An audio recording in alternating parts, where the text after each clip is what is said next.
அழகாக நான் டிஎஸ் பேசுகிறேன். இன்றைக்கி நம்ம பார்க்க போகிற சீரிஸோட நேம் வந்து from old country bumpkin to master swordsman சொல்லக்கூடிய சீரிஸோடைய சீசன் 1 எபிசோட் 7 தான் நீங்கள் நம்ம பார்க்க போகிறோம். அதனால் நீங்கள் நம்ம சேனலுக்கு புதுசாக இருந்தீங்கன்னா உங்களால் முடிஞ்சப்பட்ட நம்ம சேனலுக்கு சப்ஸ்கிரைப் பண்ணி சப்போர்ட் பண்ணுங்கள். அது மட்டும் இல்லாமல் கூட இருக்க விலைக்கு நாள் இருக்குங்க. அப்போ தான் நான் போகிற அடுத்த வீடியோமே உங்களுக்கு நோட்டிஃபிகேஷன் வரும். கண்டிப்பாக இந்த எபிசோட் ரொம்ப ஃபன்னாகவும் பார்க்க போகுது. அது மட்டும் இல்லாமல் கதை கொஞ்சம் இன்ட்ரெஸ்டிங்காக தான் இருக்குது. முடிஞ்சளவுக்கு யாரும் மிஸ் பண்ணாமல் இந்த எபிசோட பாருங்கள். அதேமாதிரி ஸ்கிப் பண்ணாமல் பாருங்கள். இதுக்கு முன்னாடி கிட்டத்தட்ட ஒரு 6 எபிசோட் போட்டுருவோம். அந்த எபிசோடில் பார்க்காதுங்க லிங்க் டிஸ்கிரிப்ஷன் கொடுத்துருக்கேன். அந்த பிளேலிஸ்ட்டை செக் பண்ணி பார்த்துருங்க. அப்போ தான் இந்த கதையை புரியும். முடிஞ்சளவு யாரும் ஸ்கிப் பண்ணால் பொறுமையாக பார்ப்பீங்க நம்புறேன். இந்த வீடியோ பிடிச்சவங்க எல்லாமே கமெண்ட்ல பம்ப்கின் வச்சு போடுங்க. அது மட்டும் இல்லாமல் இந்த வீடியோ பிடிச்சிருந்த பட்சத்தில் மட்டும் லைக் போடுங்க. சரிங்க, சமயத்தோட கதை கொள்ள போலாமா? காலையிலே ஹீரோவை பார்த்தா எங்களுக்குன்னு தனி வீடு அமைஞ்சிருச்சு. சின்னதான ஒரு கார்டன் இருக்கு, தண்ணி வசதிக்குது, சாப்பாடு வேலை வேலைக்கு செய்ய முடிஞ்சு சாப்பிட முடியுது. இப்படிப்பட்ட ஒரு வாழ்க்கை ரொம்ப அற்புதமாக தான் இருக்கு. கேபிட்டல்ல எனக்குன்னு ஒரு சொந்தமான வீடு ரொம்ப சூப்பரா இருக்கு. இந்த இதில் வாழ்ந்து கிட்டத்தட்ட ஒரு 5 நாள் தான் ஆகுது. அதுக்குள்ளேயே நான் நிறைய விஷயத்த பார்த்துட்டேன். அதுக்கப்புறம் ஹீரோவும் காலையில் பிரேக்ஃபாஸ்ட் செய்ய அங்கே பார்த்தா நம்ம மீவியும் வரா. வா குட் மார்னிங் வந்து சாப்பிடு. சாரிப்பா இன்னைக்கு கொஞ்சம் பிரேக்ஃபாஸ்ட் லேட்டாக செஞ்சுருச்சேன். எனக்கு அந்த அளவுக்கு சமைக்க தெரியாது. பரவாயில்ல, பிரச்சனை இல்லை. சரி ஓகே, டுடே இன்னைக்கு மெனு ஓகேவா? உனக்கு இது சாப்பிட்டு பிடிச்சிருக்கா? எதுவாக இருந்தாலும் எனக்கு பரவாயில்ல. அப்படியா? சரி சாப்பிட்டு பிளேட் வச்சுட்டு நானே கழுவிக்கிறேன். இல்ல நான் வாஷ் பண்ணிக்கிறேன். அப்படியா? சரி. அவளுடைய வேலை எல்லாமே அவளே பாத்துக்கிறேன்றா. பட் இருந்தாலுமே என்கிட்ட இருந்து எதுக்காக இவ்வளவு டிஸ்டன்ஸ் மெயின் பண்றான்னு புரியல. சுத்தமா இது எனக்கு புரியல. ஒரு நிமிஷம், என்ன எனக்கான பிரைவசியை நீ யூஸ் பண்ணிக்கலாம் பாக்குறியா? எதுக்காக எல்லா முறையும் நீ இதே மாதிரி கேட்டுட்டு இருக்க? நீ ஏன் சொல்லு, எத்தனை முறை இது வரைக்கும் என்கிட்ட கேட்டிருப்பேன். அது மட்டும் இல்லாம இது உன்னுடைய வீடு மீவி, அதனால ஃபார்முலாம் நடந்துக்கணும். தேவையில்லாம எதுக்காக இந்த மாதிரி பிரைவசி எல்லாம் எதிர்பார்க்கறேன்னு எனக்கு புரியல. அப்ப இது என்னுடைய வீடுனா எந்த ஒரு பர்மிஷனும் கேட்காம நானே என் இஷ்டத்துக்கு இருக்கலாம். பர்மிஷனா? அப்படின்னு ஹீரோ ஷாக்காவான். அதுக்கப்புறம் ஹீரோ வந்து அவளை மார்க்கெட் பிளேஸ் கொண்டு போக 2 பேரும் நல்லா வாங்கி சாப்பிட்டு போட்டுருக்காங்க. இந்த மாதிரி ஓப்பன் பிளேஸ் லைவ்ல கூட்டணும் போனா தான் கொஞ்சம் மேட்ச் நம்மளை பத்தி நான் மரியாதை வரும். அது மட்டும் இல்லாம இன்னைக்கு நான் ஒரு கார்டியன் பேரண்ட்ன்ற முறையில இவளுக்கு எல்லா விதமான சந்தோஷத்தையும் தரணுன்றதுக்காக இப்ப நாங்க தியேட்டருக்குள்ள போறோம். அதுக்கப்புறம் அவங்களும் போயிட்டு அந்த இடத்துல சினிமா பார்த்துட்டு வெளியே வரேன். என்ன நினைக்கிற மீவி, நல்லா இருந்துச்சா? அது செல்ஃபிஷா சுயநலவாதி மாதிரி பண்ணிட்டு இருக்கானுங்க. ஏதோ பரவாயில்ல. ஆனா ஹீரோயின் உண்மையிலே சுயநலவாதியாக தெரிஞ்ச எனக்கு. நீ உண்மையிலே அதை என்ஜாய் பண்ற மாதிரி இருக்கு. சரி, என்னமோ ஓரளவுக்கு எனக்கு திருப்தியா ஹாப்பியா இருந்தியா? உண்மையா சொல்ல போனா இப்பதான் என்ன பேரண்ட்ன்ற முறையில என்ன மதிக்கிறான். இன்னும் என் மேல மரியாதையை கொண்டு வரணும். அதிகமா என்கிட்ட கொஞ்சம் க்ளோஸா பழக வைக்கணும். அதுக்கப்புறம் பார்த்தா ஹீரோவும் அந்த இடத்துல வந்து இப்ப மேஜிக் இன்ஸ்டியூட் இருக்கு, அவளை கூட்டு போயிட்டு இருக்கான். எதுக்காக எப்படி ஃபாலோ பண்ணி வந்துட்டு இருக்கேன்? என்ன பண்றது, கார்டியன் பேரண்ட்ன்ற முகையில நான் வந்து தானே ஆகணும். அது மட்டும் இல்லாம எனக்கு ஒன்றும் ஆசை கிடையாது மேஜிக் இன்ஸ்டியூட் வரணுன்றது. ஏன்னா எனக்கு மேஜிக் இன்ஸ்டியூட்ஸ்லாம் அவ்வளோ வந்து இன்ட்ரெஸ்ட் கிடையாது. அதுக்கப்புறம் பார்த்தா ரிலாக்ஸி நடத்துற அந்த மேஜிக் இன்ஸ்டியூட் காமிக்க பார்த்தா பிரம்மாண்டமா இருக்கு. கேட்டு என்ன இவ்வளவு பெருசா இருக்கு? அப்படி எங்கப்பா வரண்டா கார்டனு எல்லாமே ரொம்ப பெருசா இருக்கு. அங்கங்க பார்த்தா மேஜிக்ல சொல்லி கொடுத்துட்டு இருக்காங்க. நீங்க புதுசா இந்த இதுல வந்து பிரின்சிபலோட ரெக்கமெண்டேஷன்ல வந்து ஜாயின் பண்ண வந்த ஸ்டூடெண்ட் தானே நீங்க? அவங்களுடைய பேரண்ட்ஸா? சரியா சொன்னீங்கன்ற மாதிரி ஹீரோவா சொல்ல. அப்படியா? சரி, நான் தான் ஃபைன் கண்ணீரா. நான் மேஜிக் இன்ஸ்டியூட்ல இந்த இடத்துல ஒரு டீச்சர் ஒர்க் பார்க்குறேன். அப்படிங்களா? உங்களை பார்த்து ரொம்ப சந்தோஷம் டீச்சர். என்னோட பேர் வந்து பிரைல் காண்டினன், இவ பேரு மீவி. இவளுக்கு தான் இந்த இடத்துல ஜாயின் பண்ணணும். அப்படியா? சரி ஓகே, வாங்க உங்களுக்கு வழி காமிக்கிட்டுமா?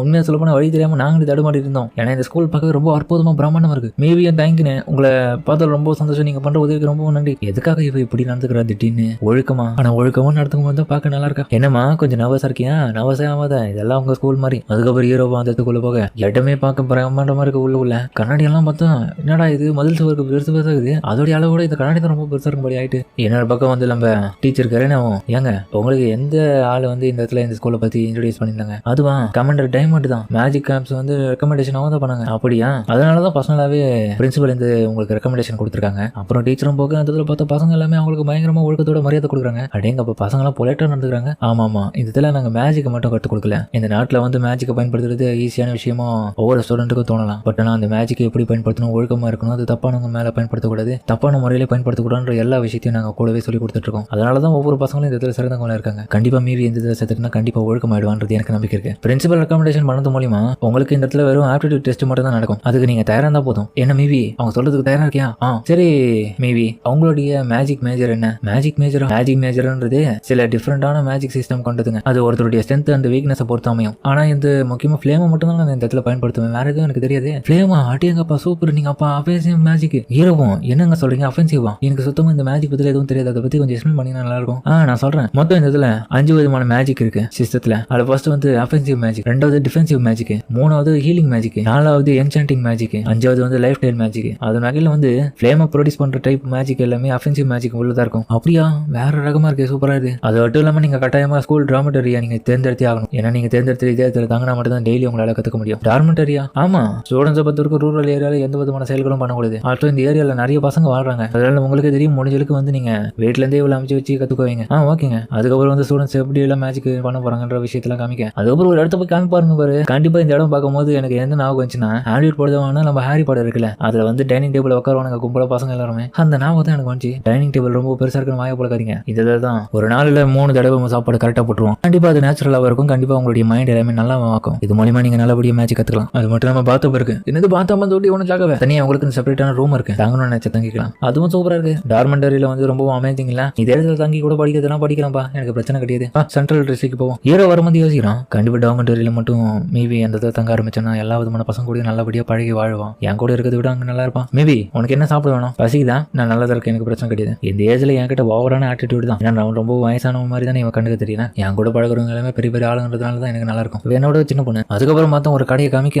ஹீரோவும் சாசேஜும் கண்டிப்பா நல்லா இருக்கும்னு நினைக்கிறேன். உள்ள போவோம். உள்ள போனா அந்த இடத்துல பார்த்தாலும் ஜெரேனாவும் இருக்கான். சரிங்க வாங்க டேபிள் ஷேர் பண்ணிக்கலாம். நம்ம ஜெரேனா நீங்க என்ன பண்ற? சாப்பிட்டு வந்தியா? சரி ஓகே ஓகே இது வந்துட்டேன். சாணி கொஞ்சம் லேட் ஆயிடுச்சுன்னு நினைக்கிறேன். நீங்க பாத்தியா என் புதிய ஸ்வாட் எப்படி ரெடி ஆயிடுச்சு? செமையா இருக்கல பாக்குவேன். இதுக்கப்புறம் நீங்க இதை வச்சு என்னதான் பண்ண போறீங்கன்னு புரியல. அதை விடுங்க. இந்த பொண்ணு யாரு மாஸ்டர்? அது என்னன்னு சொல்றது எங்க இருந்து ஆரம்பிக்குதுன்னு எனக்கே தெரியல. ஓ இதுதான் சிச்சுவேஷன். அதுக்கப்புறம் சொல்லிட்டு ஹீரோ மொத்த கதையை சொல்ல அவளும் இதை புரிஞ்சுக்கிறான். இவ பேர் தான்பா மீவி. அப்படியா? என்னோட பேர் வந்து ஜெரேனா. இப்போதைக்கு நான் மீவியோடைய கார்டியனா இருக்கேன். அது மட்டும் நம்ம ஒரு பேரண்டரும் முதல்ல நான் தான் நல்லபடியா பாத்துக்கணும். உடனே நாங்க ஒன்னா தான் வாழ்றோம். இன்னது ஒன்னா வாழ்றீங்களா அப்படின்ற மாதிரி ஒரு ஷாக்ல அவளும் இருப்பான். என்ன இவன் இது சொன்ன உடனே இவ்வளவு ஷாக் ஆகுறா? என்ன ஆச்சு தெரியல இவளுக்கு. ஒரு நிமிஷம் வெயிட் பண்ணுங்க. ரியலி உங்களுடைய வீட்டுல தான் தங்கிருக்கலாம். அதுக்கப்புறம் சாப்பாடு எடுத்து வந்து கொடுக்குறாங்க. அது சாச்சேஜ். சரி மீவி சாப்பிடுமா? சரிண்ணா வேலை எல்லாம் எப்படி போயிட்டு இருக்கு? நல்லா தான் போயிட்டு இருக்கு மாஸ்டர். அதிகப்படியான மான்சத்தை வந்து கேபிட்டலுக்கு வெளியிலயும் பக்கத்துலயுமே நான் வருஷம் ஃபுல்லா போட்டு அடிச்சிட்டு இருக்கேன். நிறைய மான்சஸ் வந்துட்டே இருக்குன்னு நான் அப்பப்போ இந்த சீசனுக்கு ஏற்ற மாதிரி. ஆமா மாஸ்டர், அதுவும் ஒரு வகையில காரணமா இருந்தாலும் இதுக்கு முன்னாடி நம்ம எதிர்த்து அந்த மான்சர் வந்து ஒரு சில காரணங்கள்ல இருக்கு. ஏன் சொல்றேன் உங்களுக்கு தெரியாதா? ஆனுவல் மீட்டிங்கை பொறுத்த வரைக்கும் டெல்டன் வந்து ஆண்டு பண்ண மாஸ்டர்ஸோட ஏரியாவை வந்து கேட்பாங்க. கேட்டதின் பேர்ல அதுக்கப்புறம் அதுக்குன்னு ஸ்பெஷலான ஒரு எஃபெக்ட் போட்டு பப்ளிக்கோட சேஃப்டிக்காக நிறைய விஷயத்தை அந்த மாத்துவாங்க. அப்ப அட்வென்ச்சர்ஸ்க்கு சாத்துக்கமா தான் அவங்க பண்ணிட்டு இருக்காங்களா. அதுக்கப்புறம் இவங்க எல்லாருமே சாப்பிட்டு வெளியே வர அப்பா இன்னைக்கு உண்மையிலேயே நல்ல சாப்பாடு தான் சாசேஜ் எல்லாமே. மேபி அடுத்ததான் ஆர்டர் கொடுத்துட்டு எஸ்கார்டர்ஸ்க்கு போய் ஆகணும். சரி ஓகே சரிண்ணா நாங்க இந்த இடத்துல கிளம்பலாமா? முக்கியமா சொல்ல போன போறதுக்கு முன்னாடி இந்த பொண்ணு வந்து மேஜிக்ன்ற ஒரு விஷயம் வந்து பயன்படுத்துற ஈஸியா. என்னது மேஜிக் பயன்படுத்துற பொண்ணா? இவகிட்ட அதான் ஸ்கில் இருக்கா. அதை கத்துக்கினா கூட ஈஸியா கத்துக்க முடியுதுக்கானா மேஜிக் வந்து தோட விட ரொம்ப கஷ்டமானது. எனக்கு எல்லாமே தெரியுங்க. எதுக்கு க்ளோஸ் அப்ல வந்து என்ன பயமுறுத்திட்டு இருக்கீங்க? அவ்வளவு பயமுறுத்தாத. சரி ஓகே என்னுடைய மாஸ்டர் உன்னுடைய கார்டியன் அவர் இருக்கிறவங்க நீ தோக்க மாட்டேன். உண்மையா சொல்ல போனா உங்களுடைய வேர்ல்டு மேன் வந்து ரொம்ப ஸ்ட்ராங்கானவன் தான். என்னது எதுக்காக அப்புறம் பார்த்து வேர்ல்டு மேன் சொன்ன நான் கடுப்பாயிடுவேன். அப்படி அவன் கடுப்புல இருக்க ஹீரோ இதை பார்த்துட்டு சரி சரி டென்ஷனா வந்து சொல்ல என்ன மன்னிச்சிருங்க மாஸ்டர். அவர் சொன்ன அடுத்த நிமிஷம் எனக்கு திடீர்னு கோவம் வந்துருச்சு அப்படின்ற மாதிரி அவனும் அதுக்கப்புறம் கோல் டவுன் பண்ண மேபி பயந்துட்டு இருக்கிறவன் சரி ஏதோ ஒரு தப்பான யோசனையில சொல்லிட்டு நான் மன்னிச்சு விட்டுறேன். நல்லா அதுக்கப்புறம் அவளை ஒத்து பாக்குறான். பரவாயில்ல இந்த பொண்ணு பார்க்கவே ரொம்ப நல்லா தான் தெரியுறான். அதுக்கப்புறம் மேபி அந்த கிளம்ப பாவம் இந்த மேபி பொண்ணு. மாஸ்டர் அப்படி மட்டும் சொல்லாதீங்க. இவகிட்ட நல்ல பொட்டன்ஷியல் இருக்கு எனக்கு நல்லாவே தெரியுது. அதனால கடைசி வரைக்கும் நல்லபடியா இந்த பொண்ணு பாத்துக்கோங்க. ஓகே ஆனா சூழ்நிலையோ காலநிலையும் எப்ப என்ன மாறுன்றது யாருக்குமே தெரியாது. அதுக்கப்புறம் பார்த்தா நடந்த விஷயத்தை எல்லாத்தையுமே வந்து இப்ப நம்ம ஆலிசியா கிட்ட சொல்லிட்டு காவலும் என்னது ஒன்னா வாடுறீங்களா வீட்டுல என்ன சொல்ற மாஸ்டர். இவதுக்கு திரும்பியும் இவ ஷாக்க வரா. அதுவும் இவதுக்கு முன்னாடி பார்த்து தெரியனா மாதிரி நான் அவளுடைய கார்டியன் பா இதுக்கெல்லாம் ஏன் பண்ணி டென்ஷன் வரேன். ஆனா மாஸ்டர் எனக்கு வந்து எதுவும் சரியா போடல மாஸ்டர். டாமிட்டரி நீங்க சூஸ் பண்ணதுனால நல்ல விஷயம் தான். நல்ல ஃபெசிலிட்டி எல்லாம் கிடைக்கும். அதுல தினமும் நல்ல சாப்பாடு போடுவாங்க. லைஃப் ஸ்டைலே மாறிடும். அதுக்கப்புறம் அவனுடைய வாழ்க்கை ரொம்ப ஆட்கள் அதிகம் ஆயிடும். அப்படியா? பட் ஆனா எனக்கு தெரியல. நான் ஒண்ணுமே ட்ரை பண்ணி பார்க்கல. அதுக்கப்புறம் ஹீரோ அவங்க 3 பேர் கிட்ட அதுக்கப்புறம் பேசிட்டு அதுக்கப்புறம் பார்த்தா நம்ம லாச்சியை பார்த்துருக்கு வந்திருக்கான். எதுக்காக அதையே வந்து இந்த இடத்துல என்கிட்ட கேட்டுட்டு இருக்கேன். அதுக்கப்புறம் யாரோ உள்ள வரலான்னு பார்க்க வா பார்த்தா நம்ம ஃபெசிலே தான் வந்திருக்கான். Good evening master. Good evening மா. அதுக்கப்புறம் நம்ம மேவி சேர்க்கறதுக்கான எல்லா விதமான டாக்குமெண்ட்டையும் அவங்க செக் பண்ணிட்டு இருக்காங்க ஒவ்வொன்றா. சரி ஓகே நல்லபடியா முடிச்சு மேவிக்கு இதுக்கப்புறம் ஒரு நல்ல வாழ்க்கை அமைச்சிரும் நம்புறேன். ஆமா நீயும் மேவியும் நல்லபடியா ஒழுங்கா தானே வந்திருக்கீங்க. எதுக்கு பசங்க உங்களுக்கு எதிர நடக்குதானே அப்படின்ற மாதிரி அவன் கேட்க எனக்கு டைம் இல்லை நான் பத்தி கிளம்புற ரொம்ப நன்றின்னு சொல்லிட்டு அதுக்கப்புறம் அவனு கிளம்ப. என்ன மாஸ்டர் நீங்க பேசிட்டு இருக்கும்போது அவர் போயிட்டு நீங்க கம்மனே ஓட்டிங்க. கவலைப்படாத அவனை பத்தி. ஏன்னா ஆல்ரெடி வந்து அவன் எல்லாத்துக்கும் தயாரா தான் இருப்பான். ஹீரோ ஒன்று பக்கம் யோசிக்கிறான். இவளுக்கு நீ எந்த விதமான பேரண்ட்ஸும் கிடையாது. இருந்த ஒருத்தையும் செத்துட்டான். அதுக்கப்புறம் எனக்கு கண்டிப்பா வாய்ப்பு இருக்கு. இவகிட்ட நல்லபடியா பேசி இவ என்னுடைய அப்பான்ற விஷயத்தை அவ சொல்ல வைக்கணும். அப்பதான் நல்லா இருக்குன்ற மாதிரி ஹீரோ ஹாப்பியாவே. அதுக்கப்புறம் பார்த்தா ஹீரோவும் வீட்டுக்கு வந்துட்டு நிறைய காய்கறி எல்லாம் வாங்கி வந்திருப்பான். ஏதோ பார்த்துட்டு நம்ம மேபியும் கிளம்பா ஒரு நிமிஷம் இங்க வாங்கி ஏதோ சவுண்டு கேக்குதா என்னவா இருக்கும் அப்படின்ற மாதிரி அதுவும் அதுக்கப்புறம் உள்ள போகிறது பார்த்துட்டு அந்த சவுண்டு பார்த்தா ஒரு அரை டிராக்கு பின்னாடி தான் ஓட்டையை போட்டு வச்சது எலி வேலை. மொத்தம் 3 எலிங்க. ஹீரோக்கு ஆட்டம் கொடுக்குறது ஹீரோவும் பார்த்துட்டு இதுக்கெல்லாம் இதே இடத்துல வந்து நல்லபடியா வாழ முடியாது. அதனால வெளியே விட்டுறோம்னு சொல்றதுக்கப்புறம் ஹீரோவும் அதுங்களை பிடிக்க ஆரம்பிக்கிறோம்.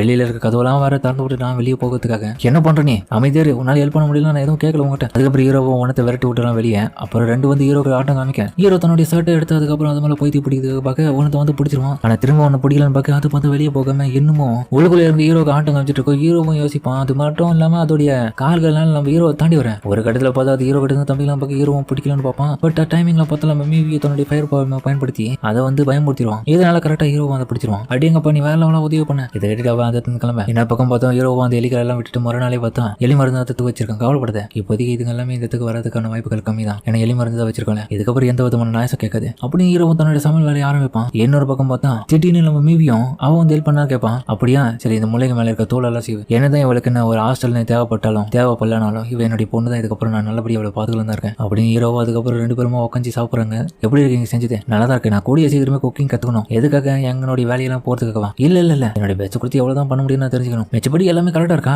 உனக்கு பிடிச்சிருக்கா இந்த இடம்? சாப்பாடுலாம் பிடிச்சிருக்குன்னா சொல்லு, வேற எதனா கூட செஞ்சு தர தயாரா இருக்கேன். இல்ல இதுக்கப்புறம் உனக்கு நான் சேர்ந்து உதவி பண்ணலாம் இருக்கேன். அது மட்டும் இல்லாம நீ இன்னும் சின்ன பொண்ணுன்ற முறையில் நான் என்ன சொல்றேன் அதை மட்டும் தான் செய்யறேன், சரியா அப்படின்ற மாதிரி ஹீரோ சொல்ல. என்னது அதெல்லாம் என்னால முடியாது கிழவா அப்படின்ற மாதிரி அவ்வளவு சொல்லாதோட இந்த எபிசோட் முடிக்கிறாங்க. சரிங்க, இந்த வீடியோ பிடிச்சிருக்க சொல்லுங்க, மறக்காம இந்த வீடியோல பிடிச்சிக்கணும். பிடிச்சிருந்தா சேனலுக்கு சப்ஸ்கிரைப் பண்ணி சப்போர்ட் பண்ணுங்க. அது மட்டும் இல்லாமல் கூட இருக்க பெல்லைக்கான ஆல் வச்சுக்கோங்க. அப்போ நான் அடுத்த வீடியோ முன்னாடி சொன்னோம். கண்டிப்பா வழக்கமான இந்த எபிசோட் படம் வந்து முடியும். சரிங்க, சமத்தோட இந்த வீடியோ முடிச்சுப்போம்.